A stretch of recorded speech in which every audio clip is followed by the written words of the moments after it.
Did you recognize that?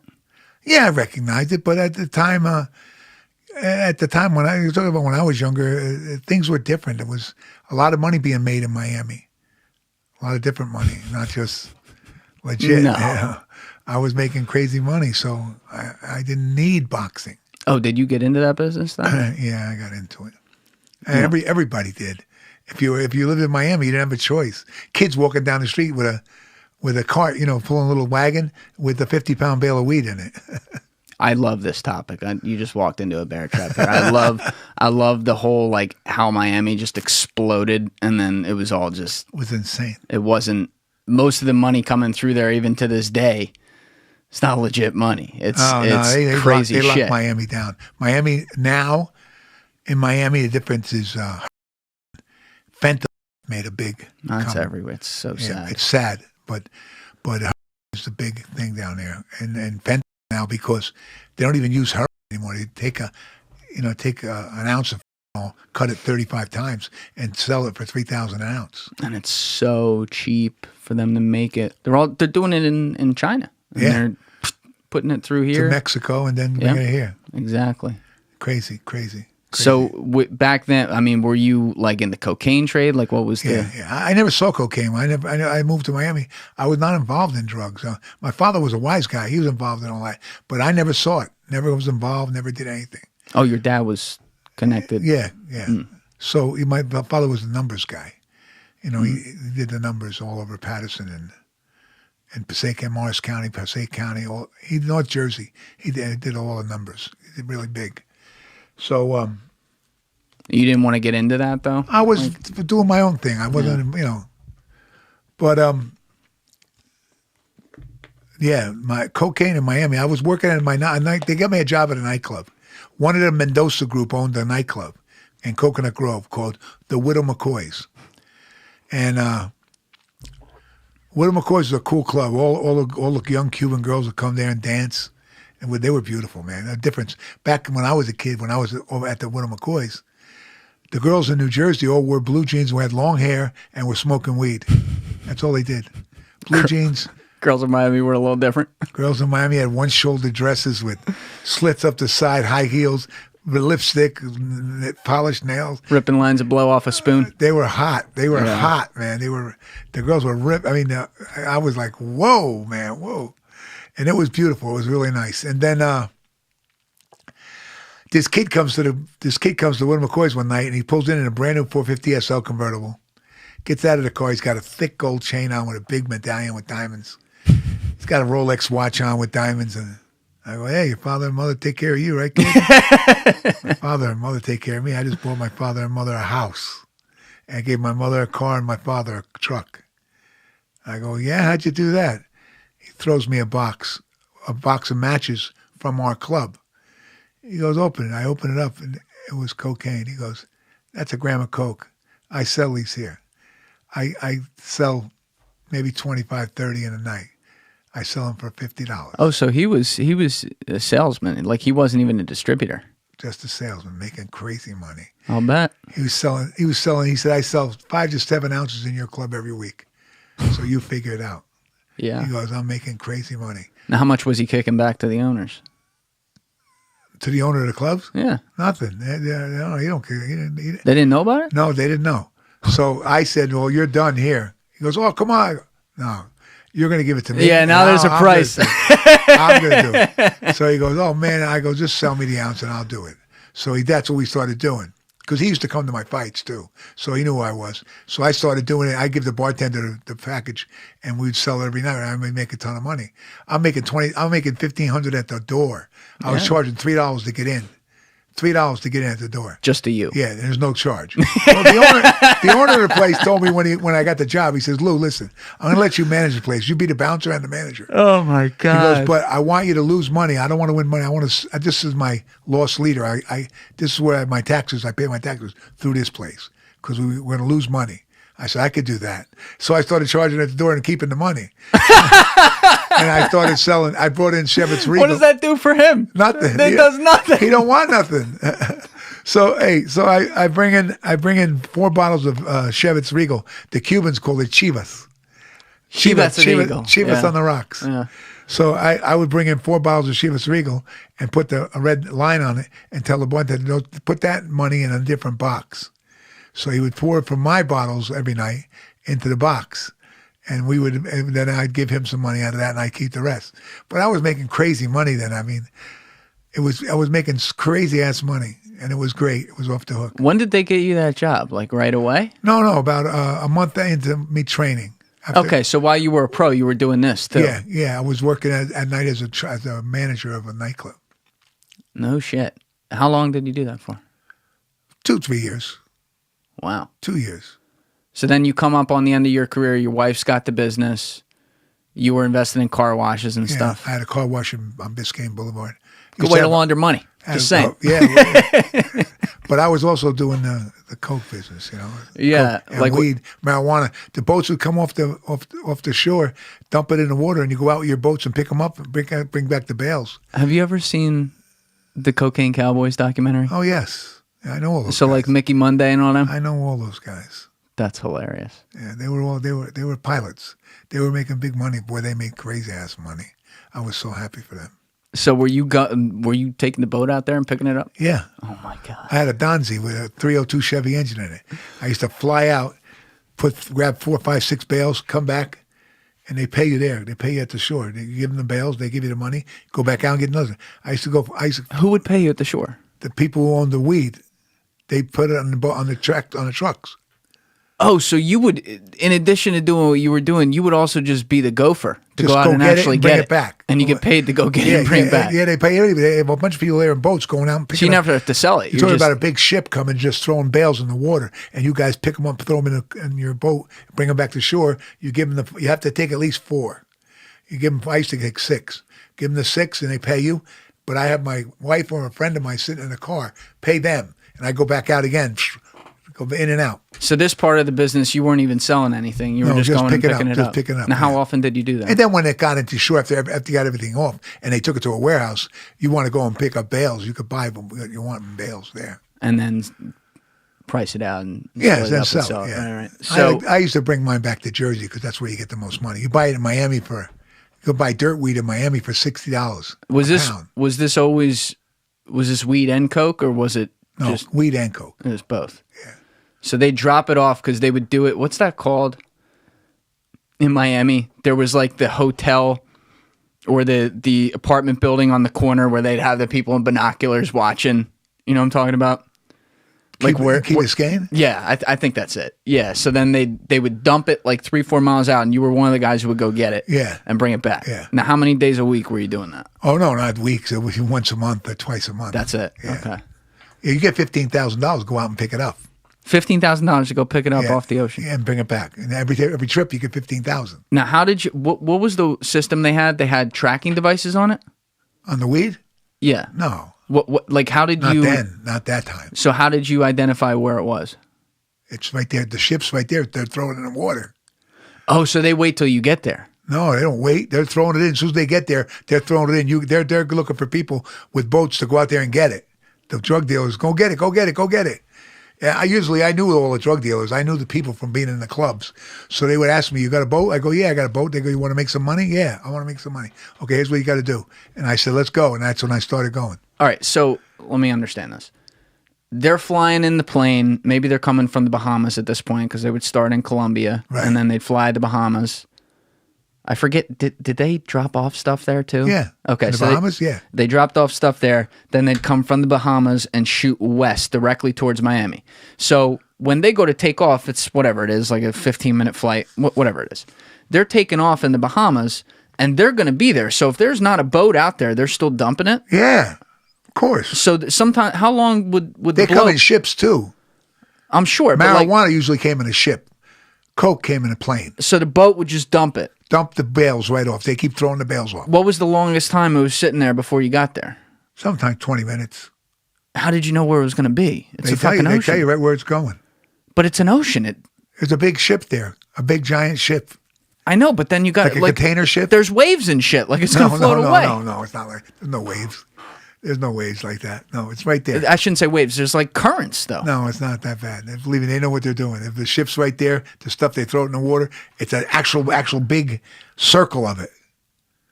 And it's right there. How heavy was like 40-pound bales.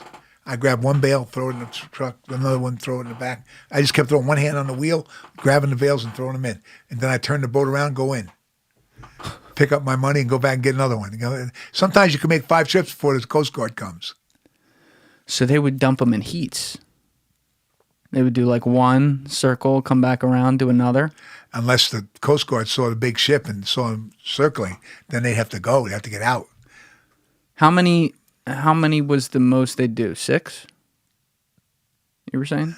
Maybe 5, 6. So what's that? Like 3-4 hours of work to do 5, 6? A lot. One is 2 hours of work. See, that's why I said you got to get lucky, because if the Coast Guard comes, you got to go. I had a 35-foot cigarette. I mean, I had an 18-foot cigarette with a 302 Chevy engine in it.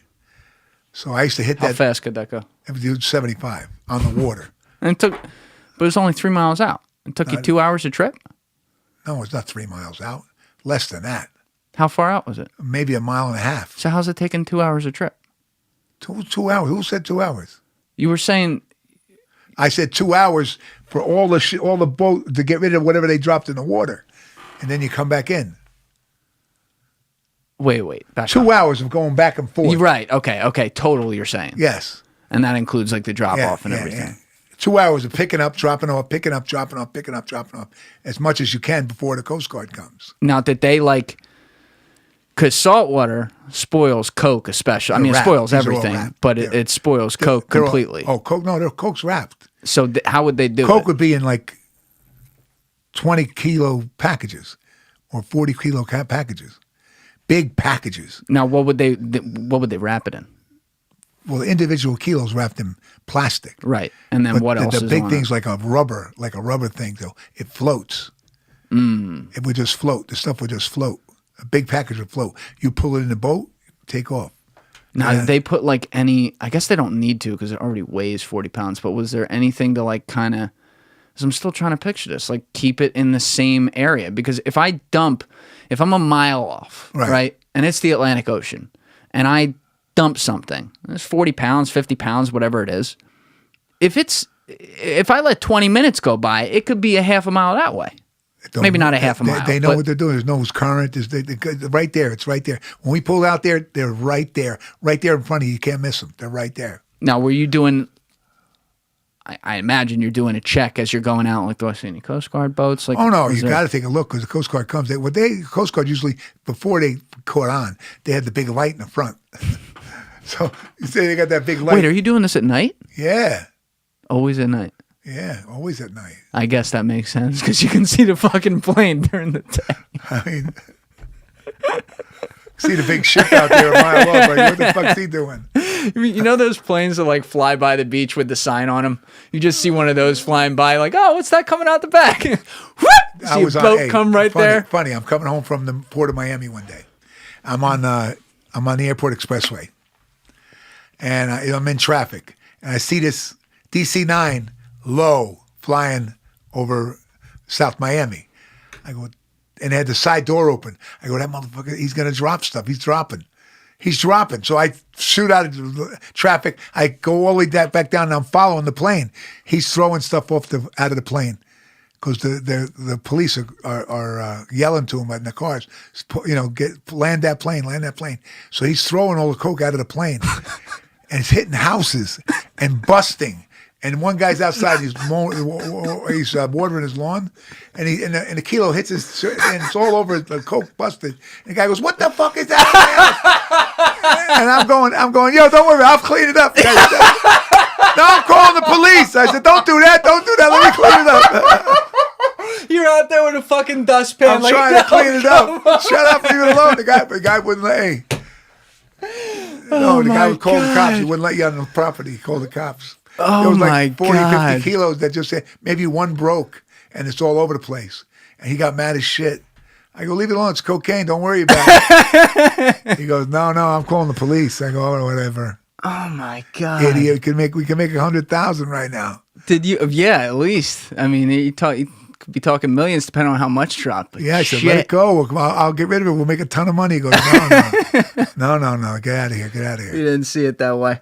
But did you deal with the Colombians? Oh, yeah. I usually deal with the Cubans. The Cubans, there was like in the 80s. 3 or 4 Cubans that dealt with the Colombians. Now, what was it? They actually just did a documentary on this, and I watched some of it, but it's on Netflix. They did a documentary on, I think they were cousins. They were at least friends. Sal and, what the hell was the other guy's name? Sal and Willie. Willie Falcone and Sal. Oh, Willie Falcone, yeah. And Sal Magalota or Maglota, something like that. So they were the Cubans who in the 80s were like the guys. Yes, they were getting the coke from the Colombians. Did you deal with those guys? Yeah, I knew them. I knew people who were with them, and I dealt with them. That was. Met them at the clubs. You know, I met them. I got walk in the club because of who I was boxing and everything like that. So I just walked right in. Damn.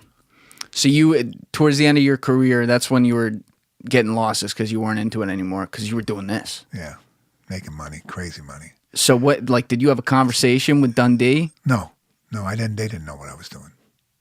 No, not obviously. I would assume they're not knowing that. But was there like, you know, you're 19-0-1, or you're 19-1 with the one loss being like an aberration, and then suddenly you lose a couple fights, and then I'm seeing they're giving you less fights after that. Like, is that a conversation that starts to happen? Like, hey, you don't have it anymore. What's wrong with you? No. They said to me, "Yeah, what's up, Lou? You want to fight? You don't seem like you want this."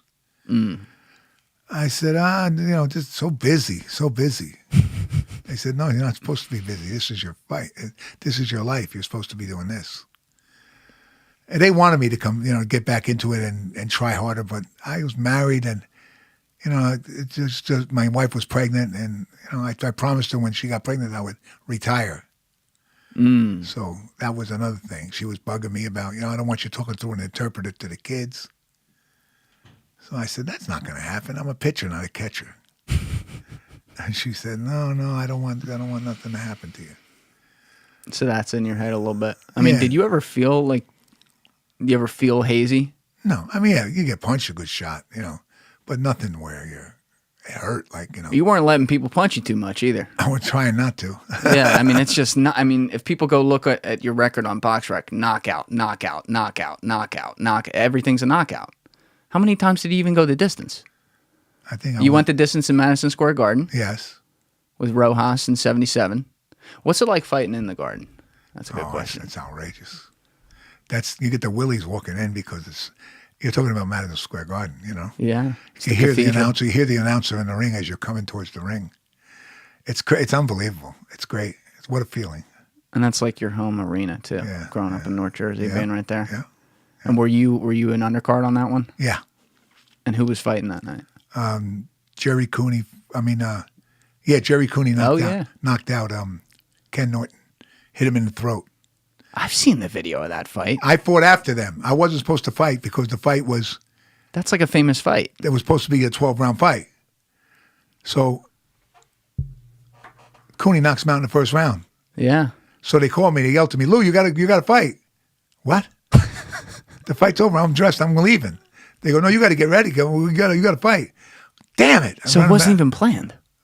Run inside, get dressed real fast. They grab my hands, and I get in the ring. And they threw you in the ring with another 250-pound man, unprepared. Both of us were unprepared. First 2 rounds, that's why the round went the distance. The first couple rounds, we were just like waking back up because he was at the bar drinking when they called, and I was getting ready to go. So you didn't, that was like a halfway experience. You couldn't really take it in because it's not like you're planning for the guard and then suddenly you'll do. Let's go. Get in.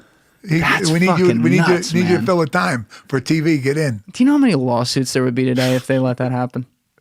That'd be a 9-figure night, all in all. I mean, holy shit. So that was right before, that was when you were still winning everything. Yeah. And then, when did you start doing the whole Mickey Monday, going out and getting the boats or going out and getting the blow? How long into your boxing career? Oh, about a year and a half A year and a half. So right before this. Yeah. Okay. It kind of makes sense. So you're working, and that's like an all-night job, Well, stuff like that. When you're out in Miami and you're meeting everybody, Yeah. everybody's making money, and you're at, you want to make some money. They're asking people, you want to make some money. Who doesn't want to make money? Yeah. Right. Cash. And what about the greats though? Like Ali, Frazier, these guys. They're getting paid millions. I wasn't getting paid millions. Right. But still the question, money's money. How much to peer behind the wall here? How much of it was they were training all the time, 100%, exactly like we think about it in pop lore, versus they were also having a good fucking time? Oh, yeah. They were having a good time. And remember, boxing, when you're going to train for a fight, it's 8 weeks. You can do what you want until the 8 weeks comes up. You got even those guys, though? Yeah, even those guys. Frazier and them, they didn't go crazy, but they didn't live, eat, and sleep boxing until it was time. When it was time, then they got down to business and worked hard for 8 weeks and got ready for a fight. What was Muhammad Ali like? The best guy in the world. He was really a good guy. I remember they called me to spar one day at the Fifth Street Gym. So I'm sitting there, and as I'm sitting there, Pacheco's catching me. And it actually became a Hallmark card. The front of a Hallmark card. It had a picture of me sitting there, and I'm looking down at Sully. Sully's a little old man in the gym, the guy who sweeps the floor and has a big cigar in his mouth, and he's going like this to me. He's pointing to me. And I'm looking at him with my headgear on, my boxing gloves, my cup, and I'm waiting to go in the ring. And he's giving me instructions, and it says on the top of the card, advice. And he made a lot of money for it. I never got nothing out of it. Cheap bastard, but what are you going to do? But I get in the ring with Ali, and I'm moving around. He said, I just want you to move around, box today, Lou, just box. So I said, okay. So I'm moving around, box. Go back, the bell rings, go back to the corner. He said, you look good. You look really good. Muhammad Ali looks at you and says, you look good. No, the other corner, my corner. Okay. Ali's in his corner. I'm in my corner. He said, you look great today. Wow, what's up? I don't know. So bell rings, go back out there. Same thing. Moving, slipping, a few jabs. I hit him with a couple body shots. Go back, the bell rings, go back to the corner. They go, wow. Now the people outside the ring, they're all starting to talk. Oh, this guy's looking good. Third round, same thing. I'm still looking good, they say. I come back to the corner. What the fuck, Lou? You took that step, man. You hurting him a little bit? No, not. Neither of us are getting hurt yet, but we're in there. We're boxing. Fourth round, I jab him into the ropes. He comes off the ropes, hits me 40 times. Boom, boom, bang, boom, boom, boom, boom, boom, boom, boom, boom. What the fuck? I go, what happened? He goes, I was thinking. I go, man, go back to thinking. Holy shit. Go back to thinking. Leave me to, holy shit. He started laughing. Then we started moving around again. And then everybody shut up. How often did you spar Ali? I sparred with him about 25 times. Holy shit. 25, 30. Now, how many rounds would you do sparring with him? Sometimes two, sometimes four, sometimes three. It's all according to what he wanted. How many other heavyweights were there? He always sparred with different guys. What's it like taking a punch from Ali?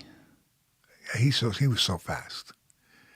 He was just so fast. And he had that snap behind his punch. So when you got hit with it, you felt it. But it was good. He was just a good fighter. Great guy. Fighter. Good guy. Good guy, though. I remember one night I'm fighting, and he comes to my fight. He came to the fight. I had just knocked the guy out. So I get out of the ring. I go back to my locker room to get ready. Because after every fight, I used to take my wife. We used to go to the Bahamas for 2 weeks. I could relax in the Bahamas and then come back and get ready for the next fight. But I'm trying to get in my locker, and it's locked. I go, who the hell locked my locker? And I'm pulling. I go, give me a knife. I can get it open. All of a sudden, the door opens this much. It's Ali. He goes, give me a few minutes. I'm the champ. I said, give you a few minutes. I said, okay. I shut the door. I sit down and I don't say nothing. About 8, 9 minutes later, so a girl opens the door, walks out, fixing her hair. Ali comes out going, don't forget I'm the champ. I go, oh my God. Let me get my clothes. Oh my God, that's unbelievable. He's such a legend in the sense because, you know, he's also dead now, which adds something to it because he's not even with us, but he stood for so many different things in culture that went beyond boxing. You know, he just had such a, obviously it starts with the whole refusing to go to Vietnam and everything, which in hindsight, I have no beef with them people. yeah, it looks like a pretty good decision in hindsight on his part based on what happened with that war, but it was so controversial at the time, and he was this larger than life person too. You know, he had such a, I mean, to me, he's one of the greatest speakers ever. People love to hate him, then they just loved him. They loved to hate him in the first when he was predicting his fights and big mouth and all that stuff. They thought he was a big mouth, but he wasn't he was a promoter. That's what he's doing. He's promoting the fights. People bought tickets. They wanted to go. That's why I want to see him get beat. They want to see him get beat. So I'm talking Archie Moore will fall in 4, stuff like that. You know, and people wanted to go see it, and Archie would fall in 4. I think this is the part that, like in general, we don't think about enough in, you know, the casual boxing fan or just anyone who's like ever seen a fight, is that whole aspect of what goes into driving the fight to get results. Like what drives the people who get a chance to contend to be able to get there. Number one, they have to be great, but number two, they got to market. They got to have like controversy. They got to have stuff around them. And he's the guy who, to me, I know there were guys doing it effectively before him, but when you look at the story of boxing as a sport and then dragging into UFC and stuff like that and marketing in sports, he's the guy. He knew how to say, get that spotlight right here and I'm going to earn it. You're going to be happy it's here. Yeah, Ali definitely was a promoter. He knew how to promote the fight. So, it was all beef, it was all hype, but he knew how to do it. And people wanted to come see him because of that. I mean, look, when Ali fought back in those days, back in the day, like in the early 70s and 80s, you wore a tuxedo to go to a championship fight. And, every star was there. Every big movie star, every TV star, all the big politicians there. Everybody was at the fights. Today it's different. You wear what we got on right now. We go to the fight. I mean, it's different, but it was a big thing. I mean, when I went to Frazier, Ali won. I went with my dad. When was that? 74 or 72. I'll look it up. Go ahead, though. Ali Frazier won at the Madison Square Garden. My father got us ringside seats. My father wanted Frazier and I wanted Ali. Of course, Frazier won. But, I mean, all the people that I saw at the fight, Jack Nicholson was there, all of movie stars, the women, the female movie stars. Everybody was there, all the mayor, the governor, stuff like that was all there, you know what I mean? Like, wow, look at this. But, you don't see that anymore. Not like that. No. But here's the other thing. Like, it was very disappointing to me how, for example, McGregor handled this last fight when he snapped his leg and was on the ground and then, fucking talking about the other guy's wife and his DMs and shit. And I'm not going to support that. I just think that's so across the line and it feeds into some of the negativity he gets on his brand. But after I'll say that, the other thing I'll say is he's a marketer. He knows what gets attention. People want to go see him fight. Yeah, because he knows how to beef up a crowd. But at the same time, sometimes he's not real smart. He lets his mouth work before his brain. So I agree. So, but I think he's my takeaway there is that he's sitting on the mat. Now, obviously, like he didn't lose that fight per se. His leg snapped. But he's like, holy shit, I've now lost, ever since that Floyd thing, now I've lost like 2 or 3 out of 4 fights. I lost my one before this. I'm in here. My leg just snapped. People are going to be sitting at home going, his career's over. I got to change the narrative right now. So while I'm sitting on the mat, people aren't going to remember this. They're going to make fun of my leg and then talk about how I was talking shit on the mat. And God damn it, they are. Yeah. People are asking for his next fight. They're not being, there's still people going like, oh, he might be done, but they're tuned in for the next fight. They're waiting to hear. Yeah. And they got him on the end of their seats. That's what he wants to do. I don't blame. And look, I don't blame the guy. You know how much time does he have left? Don't forget that sport. You don't have a long life. Yeah, he's been fighting in UFC for like a decade. Yeah, he ain't got a long life. He's got to grab it when he can. Because like we were talking about a minute ago, he don't make a lot of money. How amazing was that when he made the crossover though and fought Floyd? Made $100 million. I mean, yeah, granted, but they still. gave him $100 million. Floyd Mayweather said, "I'm going to give you $100 million. Make $100 million and fight the best fighter in the world." He looked pretty. Your first pro fight. He looked pretty fucking good though. He didn't look bad. Like, and I'm not going to sit here and be like, Floyd was going 1,000%. But Floyd was Floyd, and you could see it. I don't know what your opinion was, and correct me if you think I'm wrong, but you could see it like 3 rounds in where Floyd was like, "Oh shit, this guy can fight." Well, you know, he said he's got stamina. That's what he thought. He said because usually a guy never fought before gets in the ring. Now Floyd thinks after the first and second round he's done. Yeah, but he had stamina. He's been in a ring before per se. He's been in an octagon, but he's been in that situation before where he knows he has to last. And he fights 5-minute rounds, not 3-minute rounds. Still, the fight, a lot of the fights, they don't go. I mean, weren't they doing? They were doing a 12-round fight. Yeah. No, they did 8-round fight. No, I think it was at least 10. 8 rounds. I think because he got 8 rounds. It was a knockout by decision, or TKO, and that was in the 9th or 10th round. No, it was only 8 rounds. I'm gonna check that. It was the 7th round. It was definitely. Hold on. Because that's a lot of time. It was only an exhibition. It wasn't a fight. Because I know the Floyd one he just did with Logan Paul was 8 rounds. That wasn't They're all 10 8 or rounds. 12. They're all 8 rounds. Why am I feeling like I remember this? How many rounds would this have been? In the 10th round. Look at that. Mayweather defeats McGregor in 10th round. Yeah, this was a special fight they did. So it was scheduled for 12 rounds and recorded the second highest pay-per-view buy rate in history. Yeah, because I remember thinking that They're doing. It was recorded for 12 rounds. Yeah, it was supposed to be a 12 round. I remember that he lasted into the 10th round because I remember Floyd was starting to turn the fight in like this end of the 5th round. Scheduled 12 rounds. Like McGregor was winning the fight for like 4 rounds. It wasn't by like a fuck ton, but he was winning the fight. And then Floyd in the 5th round, you started to see him turn it 6th round. Like whoa. Well, what happened was.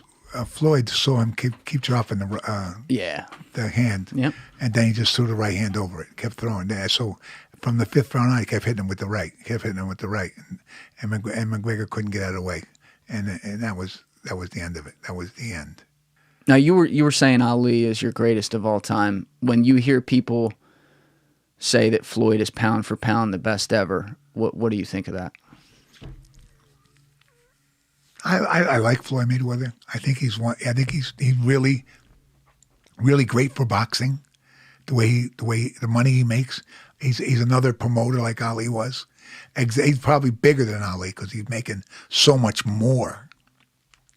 Talk about a guy who makes almost $1 billion for a fight. Yeah. I mean, that's a lot of money, and he's only doing what he loves. And now he's old, and he's still doing it. He still didn't look horrible. He didn't look horrible against Logan. No. He can still do it. And but you're talking about Muhammad Ali, who made boxing. There would be no Floyd Mayweather without Ali. Mm. Nobody would care. So, but from a abilities perspective, forget the marketing, forget all that. Like pound for pound. Abilities perspective, I'd have to say that Mayweather pound for pound would be the best. And what makes him the best to you? Like, what does he do? He's one of the best at not getting hit. His defense is off the hook. He can make you miss, stand right in front of you and make you miss. You're throwing punches, he's going like this, making your punches go left, right. He's really good, and then he can counter. He make you miss and counter. Bang. Make you miss, counter. Bang. So you're throwing punches, missing, and he's hitting you back. How the hell is he doing that? It looks like some people have complained over time, especially because he hypes up the fights so much, and then he fights. Like the casual fan, they always are in for it because of what happens before the fight, but they usually complain after his fights. And I'm like, I don't pretend to be an expert at boxing. I'm not, but I know the sport. And I'm like, dude, it's because he's boxing.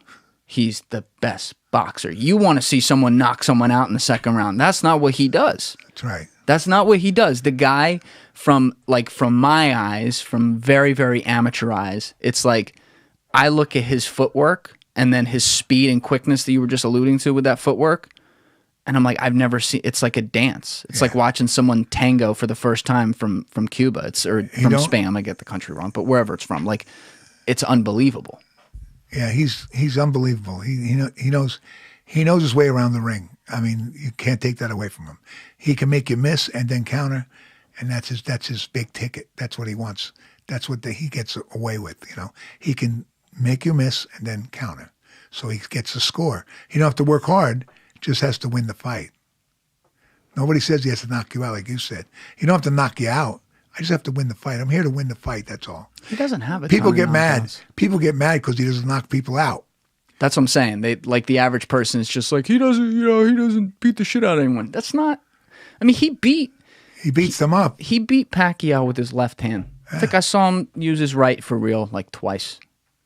I mean, it's amazing. He knows how to win the fight. That's all. That's what it's about. It's about winning the fight, not about knocking a guy out. I mean, if a knockout comes, great. If you hit the guy a good shot and he goes down, great. But that's not the way. He doesn't think of the fight that way. He goes in there to go 12 rounds. If it's 12 rounds, I'm ready. Yeah, I'm looking through his fight history right here. Yeah, all 50 fights, and there's a lot of TKOs in there, but there's maybe 4 or 5 knockouts. That's it. I mean, that's how he fights. And like you think about it, that means after the beginning of his career, he's routinely going 8, 10, and then in a championship fight, 12 rounds, and just. The amount of energy that takes to do that, and he never even looks that gassed. There's been a couple fights, but he's just, I never see anything like it. I do agree with your assertion, though, obviously, that no Ali, no Mayweather, no boxing. Yeah, there's no boxing. But it's like, he's in the conversation for it. I still look at it and I'm like, I wasn't alive to watch Ali. I was young when Tyson was fighting, but I did see Tyson. I can see tape of Ali, seen tape of some others, and it's like, to me, those two they're the guys. They're the best. And it's also, I'll admit, a part of it is, I understand that you do it by weight class, and so technically you are with your equal. But scientifically speaking, the idea of 2 Louisa-sized people throwing all their might behind punches at each other, doesn't matter how big you are. A head is a head. A chin is a chin. You're taking a punch from Floyd Mayweather, or you're taking a punch from Muhammad Ali. That's like the United States of America versus some country in small country in South America. There is no comparison. Grenada. Yeah. It's just, and that's no disrespect. It's science. Right. I mean, I don't know how I look at Tyson's hooks. Because I used to watch that all the time. Carlos would have me watch that all the time because they were so tight. They're so perfect. I'm like, watching this. I'm watching him come up, the duck and hook. And you just see an exposed face after missing on a punch. And Tyson come up. And it's like, how do you survive that? It's hard. Like, I know he knocks him out. But like, no. How did you live? Yeah. Well, you got to be in shape. If you're not in shape, you probably won't live. But still. A head is an exposed head is an exposed head. You're getting hit right here by a Mike Tyson hook at full force. Well, what happens when they wear 4-ounce gloves? Even more. Like MMA, 4-ounce gloves. I will admit, though, no one has a strike like that. But still, like, there's guys who can strike like a motherfucker in there, especially the big boys. You look at Ngannou. Yeah, he hit hard. He hits a guy and goes down, and he's laying there helpless, and he's getting hit again until the referee stops it. That's the scary stuff. That's scary, yeah. It's like, fuck, man. And they really, that's the risk in your life shit. That's what happens. You got you take your life in your hands. When they hit that bell, you better be ready. Better be ready. If you're not, shame on you. Mm. You won't be able to tie your shoes in a few days. What did you think of Tyson? I thought he was a later day Frazier at first, but then he was so fast. He came in uppercuts. He really didn't have that much competition.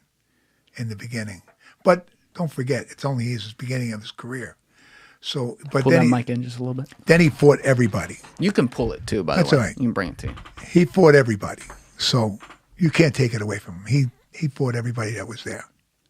He just was, because he wasn't that tall. He was like 5'10", 5'11", 5'11", something like that. You know, it's not like he was 6'3", going up, because Holyfield was what, like 6'2", 6'3"? Yeah. You know, these guys, you're 6'5", bigger guys, and he's built like a human blowtorch. Yeah. I mean, it's not normal. Well, I think for a little while there he was on the for a little while there. Well, have you ever seen this guy at like age Yes. 12? Oh, You no. ever seen a picture of Mike No, Tyson? at age 12? Yeah, I'm gonna pull this up and I'm gonna put it in the corner for people. I think it's age 13. You can take a look at this picture. This is a 13-year-old man, as I like to call it. That is Mike Tyson at age 13. That's not normal. Doesn't even begin to describe it. Like there is definitely, he obviously worked his balls off from a young age. What was his trainer's name again? Right there. Yeah. What was his name? Gus Amato. That's it. Amato finds him when he's young, so he's working his balls off, but still. 13, that's some genetics. Right there. That picture. See Yeah. him? Yeah, it's Gus right there. No, look at him. That's him at 17, at least, because that just looks absurd. That's 13-year-old Tyson. 17-year-old. Viciously KO'd. Wait, that's him at KO'd a 13 too? That's even worse than the first He one. KO'd a 17-year-old opponent. Jesus Christ. All right, it says he's a teenager. That could mean he's 13. But, I mean, just like, some people are just born to do things. Yeah. To me, he was just born to do this. Yeah, he's born to hurt people. He won most of his fights in the locker room. I'm going to eat your kids. I'm going to fuck your wife. I mean, in the ass. I'm going to fuck you in the ass. I'm going to eat your ear. Yeah, I mean, I'm only here to fight. What the fuck you doing? What are you, crazy? You got to be built a little differently. I mean, like, how would you psych yourself up for a fight, or did you have to? Was it just like innate in you? They would try to psych me up. They said the guy's going to, saw your wife. He's going to try and fuck her, I say, he didn't say that. I know he didn't say that. Who's telling you that? Your manager? Dwayne, my trainer, trying to get me psyched up, go out there. But as soon as the bell rang, I used to run across the ring and just start swinging. I was just an animal. I just started doing it, and that's why the Miami Beach Convention Center would fill up with my fans, because I was in the paper the next day. Was the whole headline of the paper was me. Issa KO's another opponent in first round. So I was one day, I think it was like my 7th or 8th fight. I'm in the back getting ready, and the whole stadium's going, Lou, Lou. They're stamping their feet going, Lou, Lou, Lou, Lou. And I'm going, who the hell are those people? What the hell are they doing? I'm from Jersey. I don't know any of these people. So Dwayne was laughing. He goes, they're your fans. They want to come. They're coming to see you. I go, I don't even know them. Why are they doing it? I had to go pee. I almost threw up, nervous. When I came out, they rushed me. Kill him, knock him out, Lou. Kill him, all the old guys from Miami Beach with their cigars. Knock him out, Lou. They had money on it. Yeah. Go knock him out, Lou. You could do it. You could do it. Go get him. And every time I got in the ring, I look across the ring, and there's my opponent, bigger than me. I'm supposed to be big. I'm always looking up at them. Where are you getting these guys? No way. Yeah, the second opponent on my thing, his name was Clarence Morris. They called him King Kong Morris. King Kong Morris. There he is. All right, let's look him up. Clarence Morris, boxer. Okay. I'm gonna stick this in the corner, a picture of him. So that's him as a contender. No, he was bigger than that. He was huge. When I saw him at the fight, I had to look up at him. I'm not seeing much here, but I'll stick that. Well, I looked up at him like this when we at the weigh-in. I got there after him, so I didn't have to go, see him at the weigh-in. But when we got in the ring, wait, they didn't make you see him at the weigh-in? No, I didn't see him. I was there. I was there later. So at the weigh-in, he leaves. So I weigh in. He goes back to the hotel that they got him. At the fight, we go to touch gloves. His hand, one hand was like that big. And I looked up, I go back to the corner, had 2 big holes in his face for a nose. Huge muscle, shoulders and everything. I looked at Dwayne, I go, you guys trying to get me knocked off? What's going on here? They go, just go out there and knock him out. I go, you bet your ass I'm going to go out there. The bell rings. I go running across. He throws that left hook, whoom, but it was so slow. I ducked under it. I came up with mine. I jumped into it. I threw that left hook, hit him on the chin. I felt his whole face go boom like this, and he went. I stepped back. You knocked him out on the first punch? Yeah, and he went like this. Boom, like that, and the whole ring went. I went, oh, God, please don't let him get up, please. I went back to the corner. Remember, he's 6'7", and he didn't move. So they said, fight. It's over. Holy shit. Were you ever worried you killed somebody? No. I mean, the one guy that I fought, I hit him with body shots. His name was Leroy Diggs.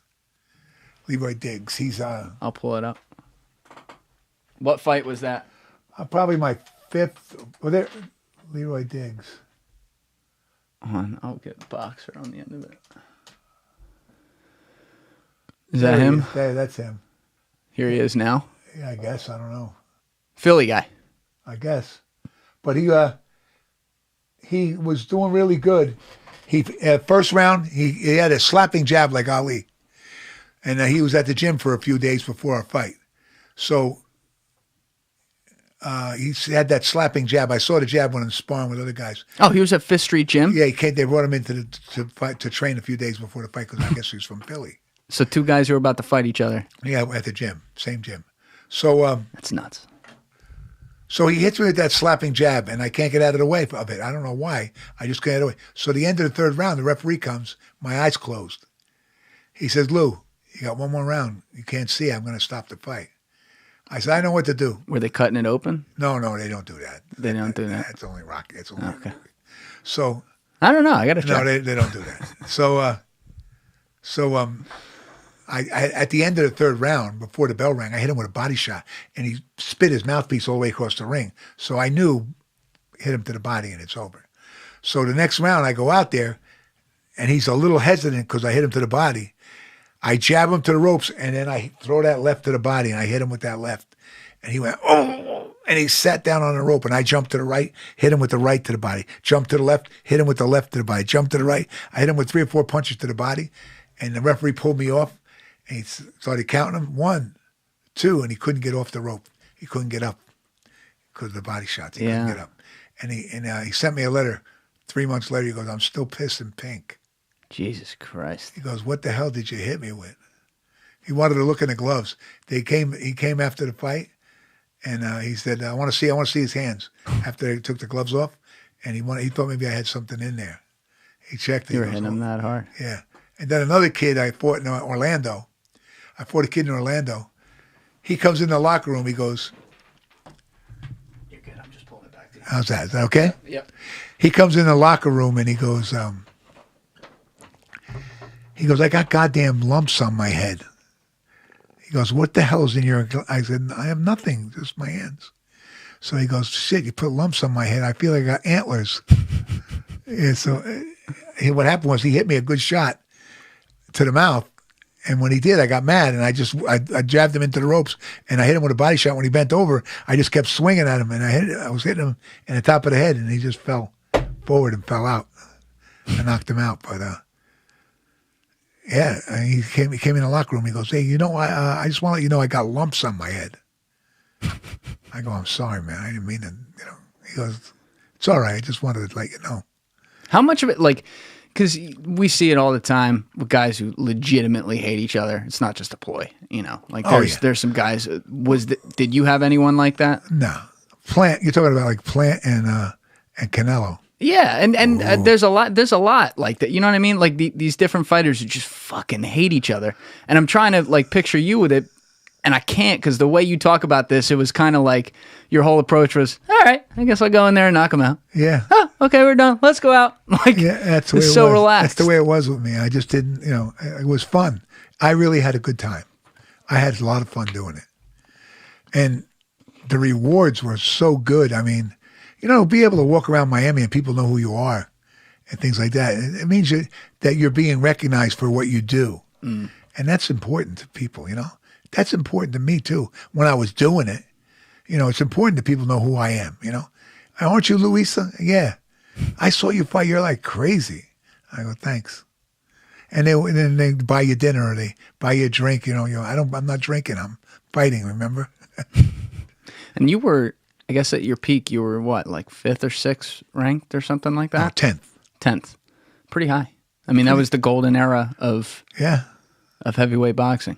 I enjoyed it. I mean, I tell you, I had the best time of my life. Met the nicest people in the world in boxing. Who was the coolest? Ali was the coolest. I met a lot of good guys. Bruce Trampler, who's still in boxing today. You could call Bruce Trampler and ask Bruce Trampler anything about boxing, about any fighter. He'll tell you how many fights he's had, who he fought, how many rounds, what did he win or lose. He knows everything about every fighter. Just like Henry Haskell. Henry Haskell from New Jersey, Mr. Boxing. Bruce Trampler and Henry Haskell, Mr. Boxing. Both of them. I think you know a lot too. I got to tell you. I mean, I know a lot, not that as much, nowhere near these guys. These guys are encyclopedias. I'm telling you, if Zach's fighting and I need to know about his opponent, I call them. Oh, so they know. Wow, they know. I call. What's going on with this guy? They know all the new era stuff too. And new and old, they know everything. Especially Henry. Henry has a computer. I mean, forget about what he's telling you. He's nothing like Henry Haskell. He knows everything. But so does Bruce.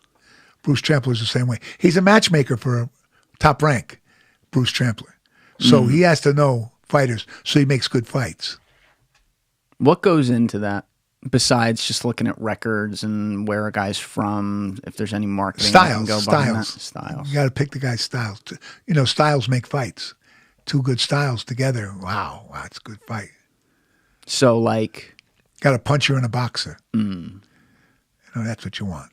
What about like Hearns Hagler though? That was just two brawlers. Hearns Hagler was not two brawlers as much as they were when they fought. They were boxers though. But when they fought, yeah, they went nuts. They went They just they didn't have too much liking for each other either. No. Yeah, they. I mean, Hearns and Leonard, they might not have liked each other in the ring, but they liked each other out of the ring. They talked a lot. That's almost weird to me. Like I because it's such a different personal sport. I mean, you even see it in other sports where guys who, it's their livelihood and somebody costs somebody a win or a championship, they don't like each other, but you'll see a lot of guys still be friends. But in boxing, you are beating the fuck out of each other. You are getting in there to destroy another person. The idea that like you could be friends with them is it's a planned fight. Like I can't imagine being friends with somebody and being like, hey, this Saturday, we're going to fight 12 rounds and I'm going to try to beat the fuck out of you. Like, I couldn't, you know what I mean? Like, there has to be something there where it's like, this guy fucked my wife or something. Like, there needs to be something like that. I don't know. That never was like that with me. These guys, a lot of people have different thoughts. Hey, listen, you have to be a little touched in the head to get in the ring anyway. It's only you and another guy, and they're punching each other, trying to hurt each other bad. So it's got to be a little bit wrong with you to want to do that. Sure. So from the jump for that's one thing, but Ali and Frazier hated each other, though, right? Yeah, they hated to love each other because look at the money they made together. No matter what, I mean, Frazier, Ali, everybody was there. They were in the theaters watching it on the big screen. They were at the fight. They were everywhere watching it. You know what I mean? Everybody wanted to go watch that fight. That was the number one fight. Did you know Frazier, too? Pretty well? I went to his opening of his movie, his grand opening. He remembered me. He called me White Boy all the time. Hey, White Boy, come here. But he was old then. And, did he train down at Fifth Street? No, he trained in Philly. I know, but did he come down there and train? I don't know if he might have went in for a day or two. Got it. For promotional things for the fights. Did you ever spar with him? Yeah. Sparred with Frazier, Ali, Foreman, Norton, Ernie Shavers, Lyle, Dwayne Bobbick, Rodney Bobbick. Everybody that came to Miami, I sparred with them. Everyone important from that era. That came into Miami, I sparred with them, yeah.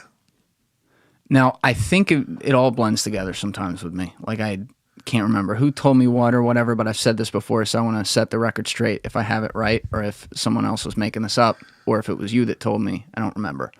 But maybe it was you that told me you had a particular skill at being able to mimic other fight styles. Right. So when you would spar with these guys, whether it be Ali or you did tell me before you sparred with Frazier, or some of the other ones, Bobbick, some of those guys, Foreman, they would ask you to mimic who they were going to fight next. Yeah, they would ask me to do certain things that would mimic the opponent they were fighting. Because I was very big, but I was also light on my feet. I was able to move around. Then I could stand flat-footed and box because I was heavy, and I could punch. I had a good punch, so I was able to do that type of boxing, or I would be able to move around. Like when Ali fought Jimmy Young, when we were getting my first loss, I trained with him, and then I ended up losing a fight because of the abscess. But I was training him for. Wait, did he give you the abscess? No. How did he give me an abscess? It was an infected tooth. I know, but doesn't that happen like when you get the tooth loosened? No. And then something gets in there? No. It just happened. I had a cavity and it turned into a. Okay, so infection. it was natural. Yeah, it was an infection. That would have been wild if Ali gave that to you, though. It would have been kind of funny. No, it was messed up. That's a hard thing that I didn't want to lose the fight because of my mother. When they stopped the fight with 6 seconds left, oh my God! First thing I did, call my mother. I told her I lost, Ma. She goes, I saw it. And what's wrong with that referee? 6 seconds? You beat the guy to death for 3 rounds, and he stops the fight with 6 seconds left? He goes, I go, Mom, but I was punching where the guy wasn't. She goes, I saw you, but it was all right. I mean, the guy didn't hit you. I said, whatever. Today, you would have gone very viral for that. The whole internet would have seen that one. Oh, God. That would have been, we got to find the video of that. That would be a meme, maybe even today in the 144p. Well, I asked for videos of some of my fights on Wide World of Sports, but they said they're in the archives. And the guy told me, he goes, Lou, it'll take me 2 years to find it. Oh, we got to You got to be kidding. There's got to be a better system. There's no way those people don't have a better system. I'm telling you, I called there and everything. I asked. We're gonna work on that. I did a thing for. I did a video for National Geographic, Underworld Inc. It's called, where they filmed me. I was a bookmaker. And you were a bookmaker too. Yeah. When did you start that? I knew you were a bookie, but like I was a bookie then? When you came into. Yeah. Yeah, I was there. When did you start though? I did when I was 17. I started with tickets, football tickets. You know, football tickets. What do you mean football tickets? You get a ticket and you pick 3 teams. Like a parlay. You pick 3 teams. If you win all 3 teams, you get 10 for 10 times whatever you bet. So if you bet $1, you get $10 back. But you got to win 3 teams. You know how hard that is? That's hard. So I used to give it to all my kids in school. I would get one from my father's friend. I would fill it. First, I would take it to school, and I would make copies of it, 600, 700 copies. Then I'd give the guy back the thing, give him $1. Then I would give them out to all my friends, but I would keep those. I was making like $1,200 a week. My father was going, where are you getting all this money? Did you keep that like throughout college too? Yeah. You keep that when you were a pro boxer? When I went to college, I opened up my own office. I had an office. I was taking action. When did you have time to train? I'm listening to all this. But I didn't. I opened up an office. I didn't answer the phones. I had guys answering the phone. Oh my God! So you were still maintaining a book while you were a pro boxer? Oh yeah, it was good. I'm sure it was. I made so much money in football, but then the Cubans, those son of a bitch Cubans, they beat the hell out of me in baseball. I quit. They made me quit. I mean, I won $80,000 in this football season. So I said, "This is great. I want to do great." I opened up for baseball, and the Cubans every game they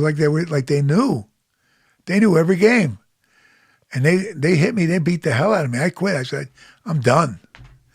In New York, my partner in New York, he said to me, "Lou, don't quit. They're killing me. I can't win a baseball game." I go, "It's crazy." He says, "What are you gonna?" I said, "I quit. That's it. I'm done. I quit." So then when I came back to Jersey, I started again when I knew you. I had started again. When did you come back to Jersey full time? 2002. Okay. Well, I still didn't meet you till like 2015, but Okay, so you were doing it up here.